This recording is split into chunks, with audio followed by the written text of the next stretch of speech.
आज हम घर पर बनाने वाले हैं अपना प्योर देसी घी। हम अपना प्योर देसी घी बनाने वाले हैं मलाई से। मलाई हमने ली थी, लगभग 15 दिन की मलाई हमने इकट्ठी की हुई है। आज इसका हम आपको 500 ग्राम लगभग घी बना के बताने वाले हैं। नमस्ते दोस्तों, स्वागत है आपका मेरे चैनल सिंपल फूड में। तो चलिए वीडियो को स्टार्ट करते हैं। दोस्तों, घी बनाने के लिए हमने यहाँ पर अपनी मलाई इकट्ठी करके रखी थी। लगभग ये 15 दिन की मलाई है। हम ये घी गर्म करके बनाने वाले हैं, फेंटेंगे नहीं, मक्खन नहीं बनाया हमने, कुछ नहीं करा है। ये केवल मलाई है। इस मलाई को मैं डायरेक्ट गैस पर गर्म करके घी बनाने वाली हूँ। गैस पर मैंने एक इस तरीके की मोटे तले की कढ़ाई ले ली थी। दोस्तों, ये थोड़ा मोटे तले की कढ़ाई है। इसमें मैं अपने इस मलाई को डाल दूँगी।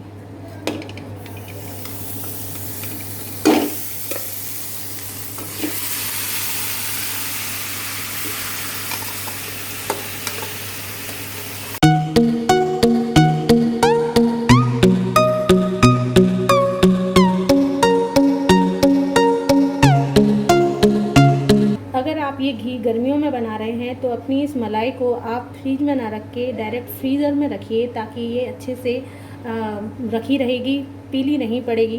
क्योंकि कई लोगों की ये शिकायत होती है कि हमारी मलाई पीली पड़ जाती है, घी हमारा कड़वा हो जाता है, काला हो जाता है। इस तरीके की परेशानी हम देखते हैं, इसलिए हम इसको फ्रीज़र में रखी हुई थी ये मलाई मैंने। तो आप देख सकते हैं ये पीली नहीं पड़ी है, ये उतनी ही वाइट है जैसे पहले दिन होती है।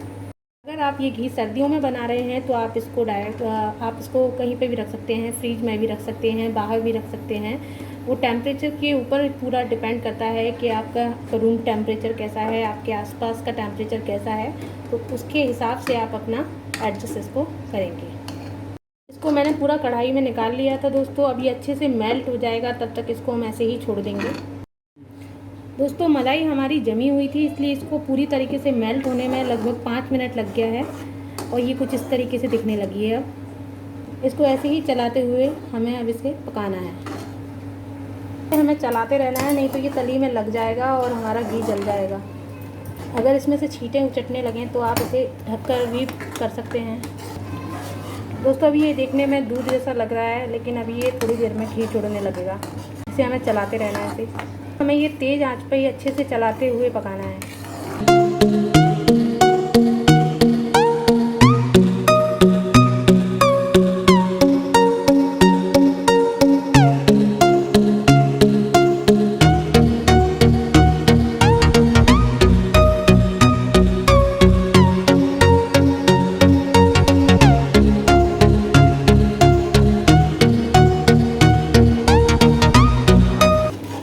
इसको लगातार 5 मिनट से ऐसे ही चला रही हूँ और आप देख रहे हैं इसके आसपास से बबल भी उठ रहे हैं। कभी कभी ये ऊपर उचटते भी हैं, तो आप इसके लिए इसको थोड़ा सा ढकते हुए चला सकते हैं। मुझे तो इसकी आदत हो गई है, इसलिए मुझे ज़्यादा फ़र्क नहीं पड़ता है। आप अपने हिसाब से देख लें। अगर आपको थोड़ा सा भी ऐसा लगे कि ये हमारी आँखों में जा सकता है, तो आप इसको किसी प्लेट से अच्छे से ढकते हुए, एक हाथ से इसको ढकते हुए इस तरीके से आप चला सकते हैं। तो आपको इसे बड़ी सावधानी से करना है, नहीं तो आप जल भी सकते हैं इसे। आप देख पा रहे होंगे ये किस तरीके का हो चुका है।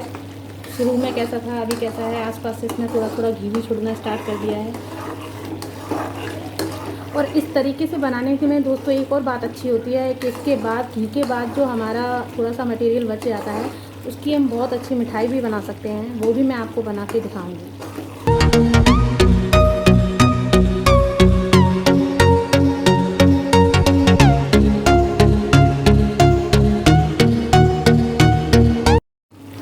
दोस्तों, आप अभी देख पा रहे होंगे इसके साइड में ये घी दिख रहा है आपको, और बीच में अब ये थिक होने लगा है।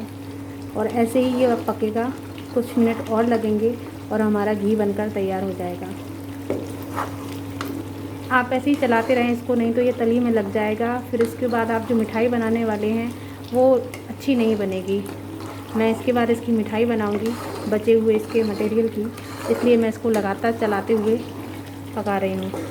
अब लगभग हमारा घी तैयार होने की प्रोसेस में है। आप देख रहे हैं इसको।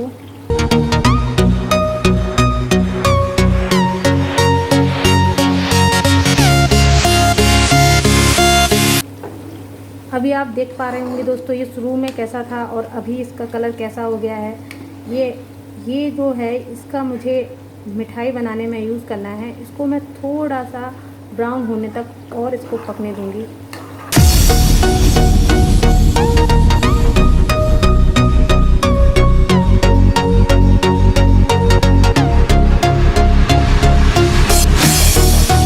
ये देखिए दोस्तों, ये बन गया हमारा घी और ये बच गया इसका मटेरियल।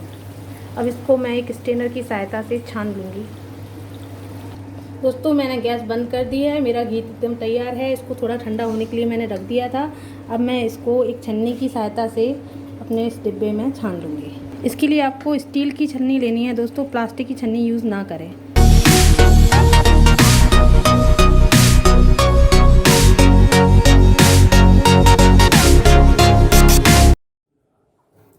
तो देखिए दोस्तों, ये मेरा 1 लीटर का जार था जो कि आधा भर गया है। इसका मतलब ये है कि ये लगभग 500 ग्राम घी बनकर मेरा तैयार हो गया है। तो हमने जो घी गरम किया था उसमें से हमारा ये बचा हुआ मटेरियल है, जिसकी अब मैं मिठाई बनाऊंगी। ये बहुत ही टेस्टी लगती है, बिल्कुल कलाकंद जैसी, या मिल्क केक कह लो आप। जिस कढ़ाई में मैंने अभी घी गरम किया था उसी कढ़ाई में अब ये बचा हुआ मटेरियल मैं डाल दूँगी। अब इसमें हम डालेंगे थोड़ी सी चीनी। ये लगभग 3 चम्मच चीनी मैंने अभी डाल दी है, आधी चम्मच करीब और डालूंगी। और मैं इसमें डालूंगी, ये मैंने काजू बादाम का पाउडर तैयार कर लिया था मिक्सी में पीसकर, वो भी मैं इसमें डालूंगी।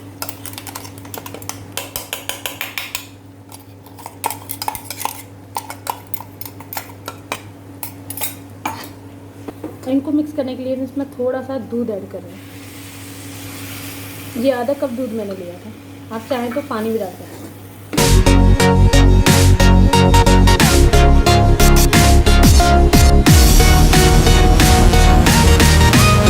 मुझे ये मिक्सचर थोड़ा सा गाढ़ा लग रहा था क्योंकि मुझे अपनी चीनी मेल्ट करनी है, तो इसलिए मैं इसमें थोड़ा सा पानी और ऐड कर रही हूँ।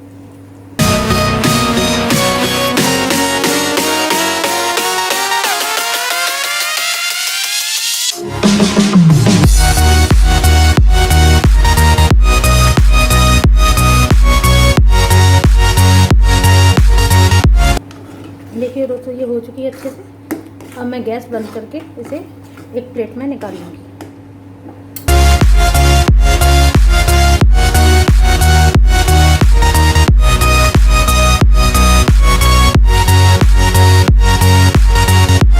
दोस्तों मैंने अपनी मिठाई को अब प्लेट में निकाल लिया है। अब मैं इसको ठंडा होने दूँगी, उसके बाद मैं इसको फ्रीज में डाल दूँगी। फ्रीज में ठंडा होने के बाद जब ये सेट हो जाएगी तो इसको हम पीसेज में काट के इसकी बर्फ़ी बना लेंगे।